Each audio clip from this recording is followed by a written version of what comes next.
이제 앞에 엘리야 얘기가 많이 나왔지만 이제 지나가고 엘리사 얘기를 하려고 합니다. 이 엘리사의 이야기 보면은 굉장한 신앙이 열심인 사람입니다. 자기 선생님 엘리야의 능력을 이제 받기 위해서 그렇게 열심히 따라다니는 그런 사람이었습니다. 엘리야의 그 능력의 갑절을 그런 상당히 거룩한 욕심이죠. 그런 걸 달라고 쫓아다니던 사람입니다. 그런데 오늘은 이제 엘리야의 행적 중에서 이제 두 가지 사건이 나타납니다. 요즘 악성 대풀에 시달리는 사람이 굉장히 많습니다. 사실 옛날에는 그런 게 없었는데 뭐 휴대폰이 나오고 세상이 발전하면서 이 악성 대풀, 악성 대풀만 있는 게 아니라 선한 대풀, 선풀과 악풀이 있는 세상에 우리가 살고 있습니다.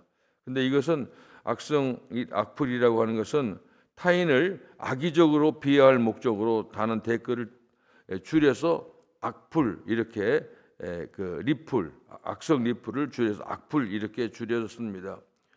이 악풀은 사실 보면 특히 연예인들 같은 사람들, 유명한 사람들은 젊은 사람들이 악풀 때문에 이 자살하는 사람도 상당히 심각합니다. 우리 사회에. 그런데 이 반면에 이 악풀이라고 하는 이 악풀로 고통받는 사람들에게 용기와 희망과 격려를 주는 그런 댓글이 있는데 이게 바로 선풀, 격려하는 선풀이다 하는 겁니다. 이게 악풀도 있지만 악풀로 시달리는 사람들을 격려하는 선풀도 있습니다. 오늘 본문의 이야기는 노스캐롤라이나의 한일철 목사님의 이야기가 주로 하는 겁니다. 이 하나님께 대한 원망과 모독은 그들을 선하게 창조하신 하나님을 악풀하는 하나님을 공격하는 이것이 바로 이 하나님의 원망, 하나님 모독하고 하는 것은 이 악풀이다 이렇게 목사님은 봤습니다. 하나님을 존혹하고 비난하고 빈정대하고 특히 기독교를 비난하는 그런 글들이 굉장히 많습니다. 근데 요즘 사회는 이게 여론이라고 하는 게 있잖아요. 여론. 이게 보면 이게 사실 여론이라고 하는 걸 보면서 이 좋은 여론은 그냥 누가 조직적이지 않습니다. 그냥 감정이 참 좋다 하면 좋은 얘기가 하는데 이 악성 대풀은 대부분 이 사탄이 하는 겁니다. 꼭 누가 만들어내요.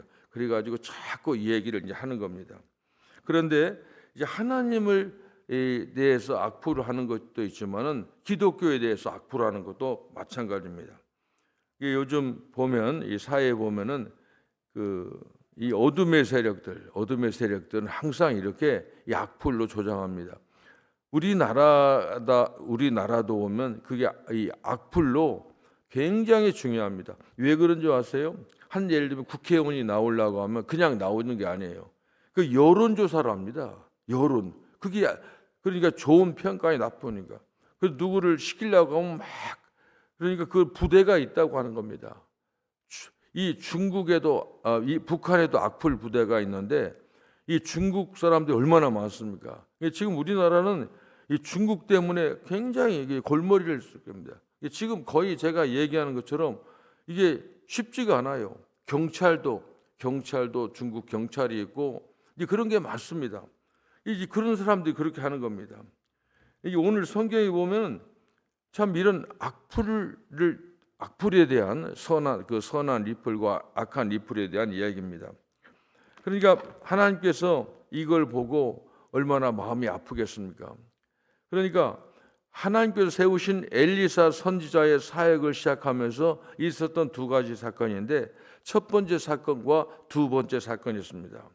엘리사는 하나님 세우시고 보내신 선지자로서 하나님의 메시지를 전달하는 그런 사람입니다. 그러므로 선지자와 하나님은 어떻게 보면 뗄 수 없는 그런 관계입니다.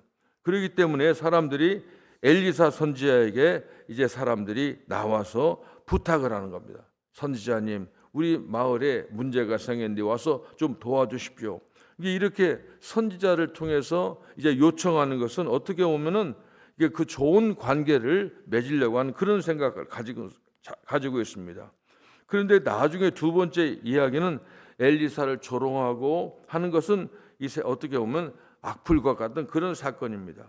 그래서 먼저 이제 그 선풀에 대한 사람들의 이야기를 보면 그렇습니다. 그 사람들이 와서 엘리사 선지자에게 지금 우리 마을에 위치는 좋다는 거예요. 자연 환경이 좋은데 물이 나쁘다는 겁니다. 그래서 채소들이 그 과일들이 열매를 맺지 못한다는 겁니다. 이 말은 여기에 보면 또 하나인데 그 마을에 이제 아이들 낳는데 아이들을 낳을 때 실패하는 사람이 많다고 하는 겁니다. 이게 굉장히 중요한 문제죠. 그래서 애로사항을 선지자에게 와서 찾아와서 말을 하는 겁니다. 엘리사는 기쁨으로 그들의 요청을 들어줬습니다.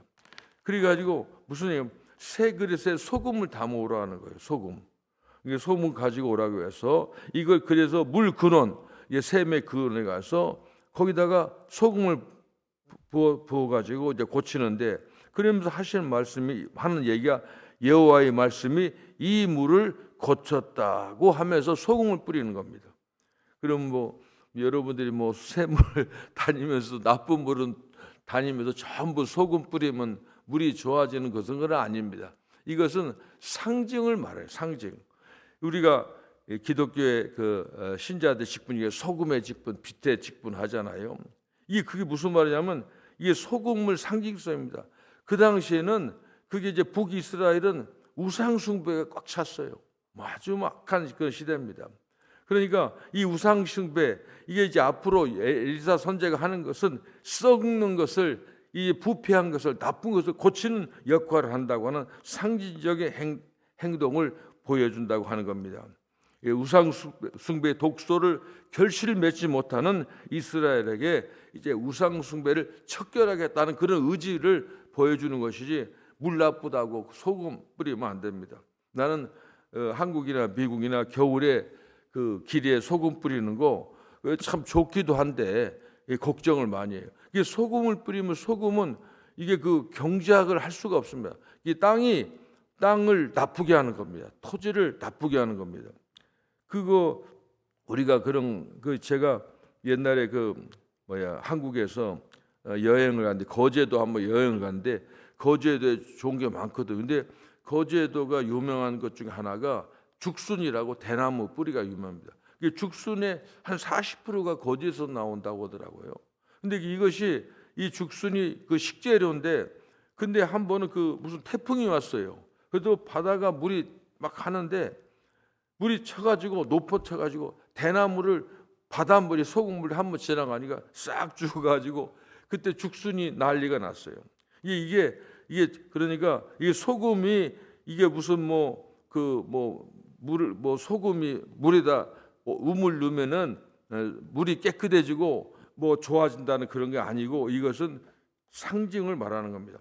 성경에 보면 선지자들이 무슨 빨가벗고 다니는 사람도 있고 자기 몸에 무슨 포승줄을 묶이는 사람도 있고 그렇게 쇼를 많이 합니다. 이것은 하나님이 이렇게 하라고 하는 겁니다.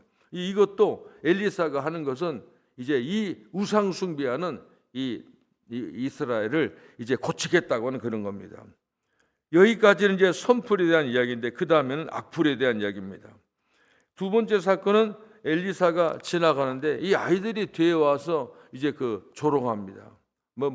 엘리사는 머리가 좀 빠진 모양이에요. 대머리에 올라가라 그런 얘기했는데 이게 무슨 말이냐면 엘리사 이야기를 알고 있습니다. 이 엘리야가 이 하늘로 올라가는 그런 기적과 관련되기 때문에 이제 너는 가라, 대머리 너는 떠나라. 그러면서 니네 선생님처럼 그냥 사라져라. 그런 이제 조롱을 하는 거죠.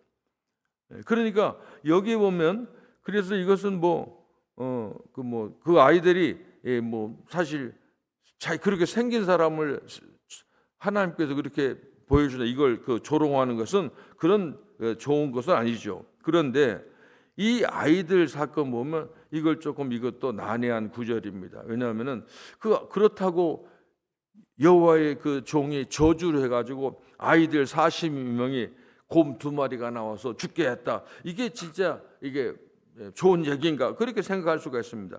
그런데 이 성경학자들이 보면 이것도 보면 이 나르, 어린 아이라는 말은 나르라는 말인데 아기들, 소년들, 철무지가 아니라 이 어린 아이에서 청년까지 해당되는 그런 연령대의 아이라고 그렇게 성경학자들은 말합니다.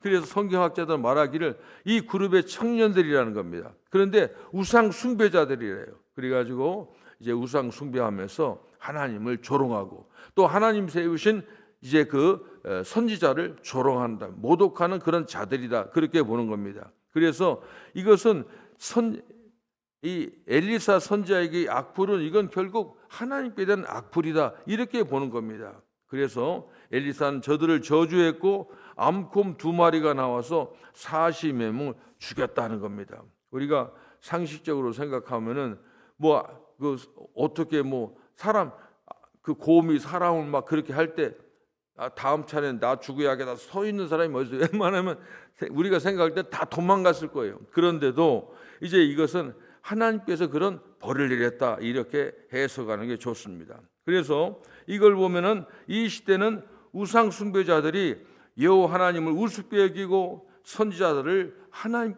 모욕하는, 그러니까 악플에 대한 이제 하나님의 심판이다, 이렇게 생각을 할 수가 있습니다.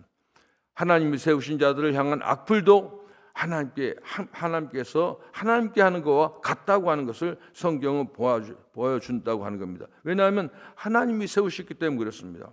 앞으로 열왕기하를 계속 보면 이 엘리사 선지자의 이야기가 계속 나옵니다. 그건 뭐냐면 말씀 앞에 나오는 자들은 축복과 응답을 받게 되었습니다. 하나님을 좋게 평가하는 거, 하나님의 종들을 좋게 평가하는 건 좋은 일입니다. 그런데 악플을 다는 것은 하나님을 모독하는 것이라고 하는 것을 성경은 말하고 있습니다. 오늘 이 성경은 이제 그 노스캐롤라이나의 한일철 목사님의 이야기를 제가 참고를 했습니다. 항상 우리는 이제 언제나 이 세상에서 선한 얘기, 좋은 얘기를 해야 됩니다. 그리고 하나님께 좋은 평가를 하고, 그래서 이 세상을 밝게 해야 됩니다. 지금 이 악플이라는 문제는 이게 오늘 내일의 문제가 아니라 앞으로도 계속 그렇습니다. 항상 무슨 얘기면 여론조사하는 거, 여론조사하자는 거. 그런데 그게 우리들은 거기에서 언제나 선한 리플을 다는 저와 여러분이 되기를 바랍니다. 기도하겠습니다. 하나님의 은혜를 감사드립니다. 엘리사의 사건을 통해서 참으로 하나님 주시는 메시지를 알게 하시고 우리 속에 이 말씀이 참으로 귀한 지혜를 얻기를 원합니다. 이 말씀이 우리 삶 속에서 아름다운 하나님의 축복의 말씀이 될 수 있도록 도와주셨고, 하나님 우리를 축복하기 원하는 것처럼 우리도 이웃을 향해서 축복하는 우리 모든 하나님의 귀한 백성들 될 수 있도록 하나님 도와주시옵소서. 예수님의 이름으로 기도합니다. 아멘.